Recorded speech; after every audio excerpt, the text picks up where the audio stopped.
The Journal of Julius Rodman, being an account of the first passage across the Rocky Mountains of North America ever achieved by a civilized man, by Edgar Allan Poe. Chapter 1. Introductory. What we must consider an unusual piece of good fortune has enabled us to present to our readers, under this head, with a narrative of very remarkable character and certainly of very deep interest. The journal which follows not only embodies a relation to the first successful attempt to cross the gigantic barriers of that immense chain of mountains which stretches from the polar sea to the north to the isthmus of Darien in the south, forming a craggy and snow-capped rampart throughout its whole course, but what is of still greater importance gives the particulars of a tour beyond these mountains, through an immense extent of territory, which at this day is looked upon as totally untraveled and unknown, and which in every map of the country to which we can obtain access is marked as, quote-unquote, an unexplored region. It is moreover the only unexplored region within the limits of the continent of North America. Such being the case, our friends will know how to pardon us for the slight amount of unction with which we have urged this journal upon the public attention.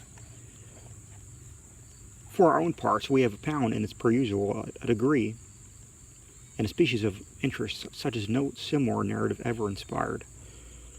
Nor do we think that our relation to these papers, as the channel through which they will be first made known, has had more than a moderate influence in begetting this interest.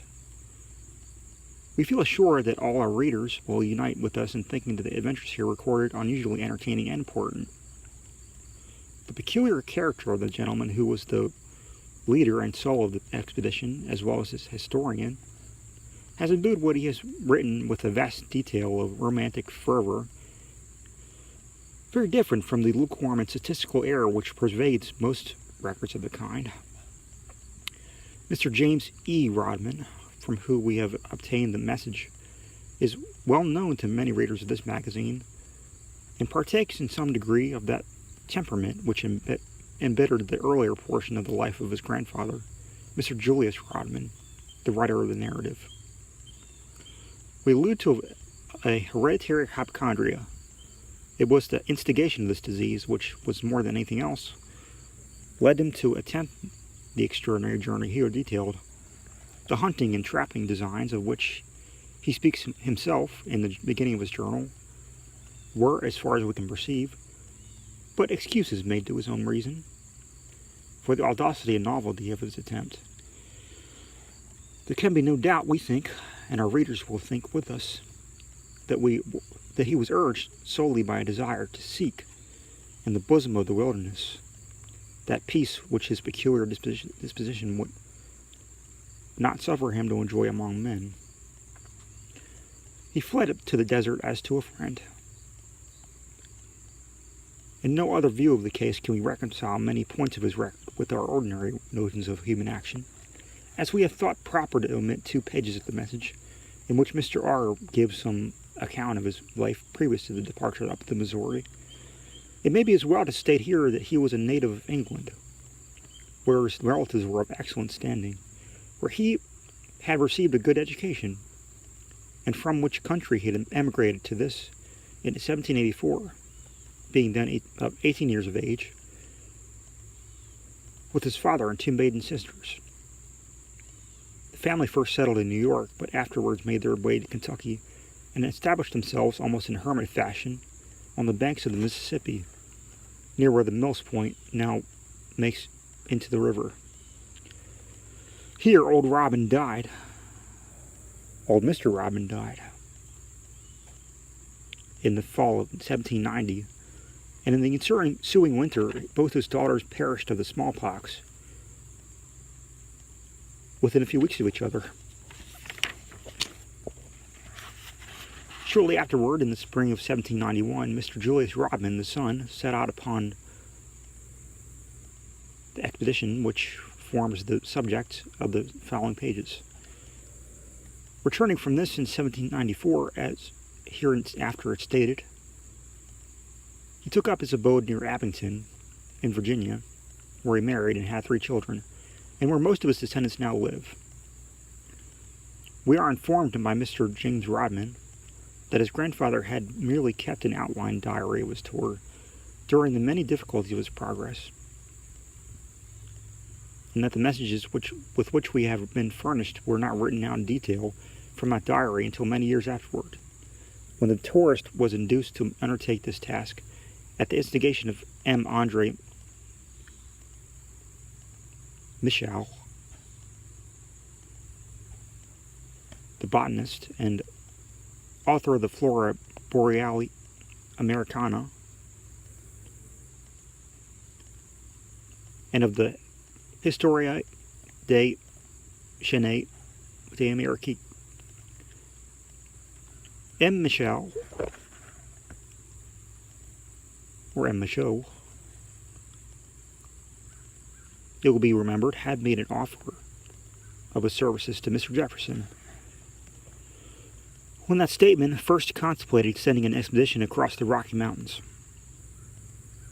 He was engaged to prosecute the journey and had even proceeded on his way as far as Kentucky when he was overtaken by an order from the French minister, then at Philadelphia, requiring him to relinquish the design and to pursue elsewhere the botanical inquiries on which he was employed by his government. The contemplated undertaking then fell into the hands of Messrs. Lewis and Clark, by whom it was successfully accomplished. The message, when completed, however, never reached M. Michaud, for whose inspection it had been drawn up and was always supposed to have been lost on the road by the young man to whom it was entrusted for delivery at M.M.'s temporary residence near Monticello. Scarcely any attempt was made to recover the papers, with Mr. Rodman's peculiar disposition leading him to take but little interest in the search. Indeed, strange as it may appear, we doubt from what we are told of him whether he would ever have taken any steps to make public the results of his most extraordinary tour. We think that his only object in retouching his original diary was to oblige M. Michaud. Even Mr. Jefferson's exploring project, a project which at the time it was broached, excited about universal comment and was considered a perfect novelty, drew from the hero of our narrative only a few general observations addressed to the members of his family. He never made his own journey a subject of conversation, seeming rather to avoid the topic. He died before the return of Lewis and Clark, and the diary, which had been given in the hands of the messenger for delivery to M. Michaud, was found about 3 months ago in a secret drawer of a bureau which had belonged to Mr. Julius R. We do not know by whom it was placed there. Mr. R.'s relatives all exonerate him from the suspicion of having secreted it, but without intending any disrespect to the memory of that gentleman, or to Mr. James Rodman, to whom we feel under special obligation, we cannot help thinking that the supposition of the narrator's having, by some means, reprocured the package from the messenger and concealed it where it was discovered is very reasonable and not at all out of the keeping of the character of that morbid sensibility which distinguished the individual. We do not wish by any means to alter the manner of Mr. Rodman's narration, and have therefore taken very few liberties with the message, and these few are only in the way of abridgment. The style, indeed, could scarcely be improved. It is simple. It is very effective, giving evidence of the deep delight with which the traveler reveled in his majestic novelties through which he passed day by day. There is a species of affectionateness which pervades his account, even of the severest hardships and dangers, which lets us at once into the man's whole idiosyncrasy. He was possessed with a burning love of nature, and worshipped her, perhaps more in her dreary and savage aspects than in her manifestations of placidity and joy. He stalked through that immense and often terrible wilderness with an evident rapture at his heart, with which We envy him as we read. He was indeed the man to journey amid all that solemn desolation which he plainly so loved to depict. He was the proper spirit to perceive, the true ability to feel. We look therefore upon his message as a rich treasure, in its weight absolutely unsurpassed, indeed never equaled, that the events of this narrative have hitherto laid perdue, that even the fact of the Rocky Mountains having been crossed by Mr. Rodman prior to this expedition of Lewis and Clark has never been made public or at all alluded to in the works of any writer on American geography, for it certainly never has been alluded to as far as we can ascertain, must be regarded as very remarkable indeed, as exceedingly strange. The only reference to the journey at all, of which we can hear in any direction, is said to be contained in the unpublished letter of M. Mouchot's, in the possession of Mr. W. Wyatt of Charlottesville, Virginia. It is there spoken of in a casual way and collaterally as, quote-unquote, a gigantic idea wonderfully carried out. If there has been any farther allusion to the journey, we know nothing of it. Before entering upon Mr. Rodman's relation, it will not be improper to glance at what has been done by others in the way of discovery upon the northwestern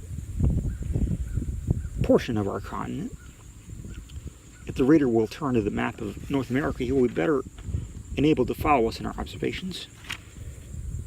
It will be seen that the continent extends from the Arctic Ocean, or from about the 70th parallel of north latitude, to the 9th, and from the 56th meridian west of the Greenwich to the 168th.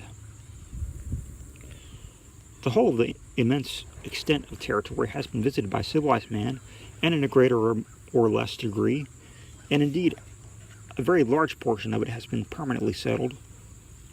But there is an exceedingly wide tract which is still marked upon on all our maps as unexplored, and which until this day has always been so considered. This tract lies within the 60th parallel on the south, the Arctic Ocean on the north, the Rocky Mountains on the west, and the possessions of Russia on the east. To Mr. Rodman, however, belongs the honor of having traversed this singularly wild region in many directions, and the most interesting particulars of the narrative now published have reference to his adventures and discoveries therein. Perhaps the earliest travels of any extent made in North America by white people were those of Hennepin and his friends in 1698, but as his researches were mostly in the South, we do not feel called upon to speak of them more fully. Mr. Irving in his Astoria mentions the attempt of Captain Jonathan Carver as being the first ever made to cross the continent from the Atlantic to the Pacific Ocean. But in this he appears to be mistaken, for we find in one of the journals of Sir Alexander Mackenzie that two different enterprises were set upon on foot, with that especial object in view by the Hudson Bay Fur Company, the one in 1758, the other as early as 1749, both of which are supposed to have entirely failed, as no accounts of the actual expeditions are extant.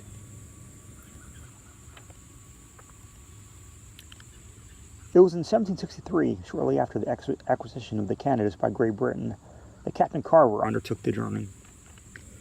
His intent was to cross the country between the 43rd and 46th degrees of north latitude to the shores of the Pacific. His object was to ascertain the breadth of the continent at its broadest part, and determine upon some place on the western coast where government might establish a post to facilitate the discovery of northwestern passage or communication between Hudson's Bay and the Pacific Ocean. He had supposed that the Columbia, then termed the Oregon, disembogued itself somewhere about the Straits of Anian, and it was here that he expected the post to be formed.